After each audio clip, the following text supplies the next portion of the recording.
പാലാ നഗരസഭയിൽ council യോഗത്തിനിടെ കൗൺസിലറുടെ Bluetooth earbuds മോഷണം പോയതായി പരാതി.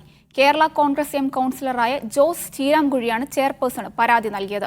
തിരികെ ലഭിക്കാത്ത പക്ഷം പോലീസിൽ പരാതി നൽകുമെന്നും ജോസ് പറഞ്ഞു.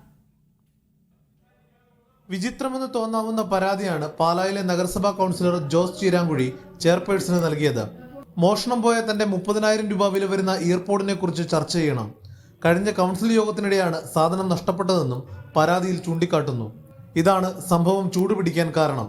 ചെയർപേഴ്സൺ കൗൺസിൽ യോഗത്തിനിടെ പരാതി വായിച്ചു. ഇയർപോഡ് എടുത്തവർ തിരികെ നൽകണമെന്ന് ചെയർപേഴ്സൺ ആവശ്യപ്പെടുകയും ചെയ്തു.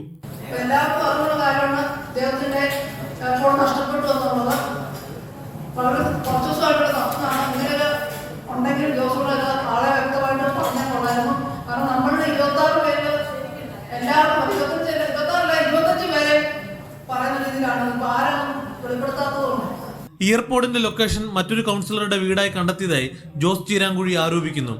പക്ഷേ തിരികെ തരാത്ത പക്ഷം പോലീസിൽ പരാതി നൽകും.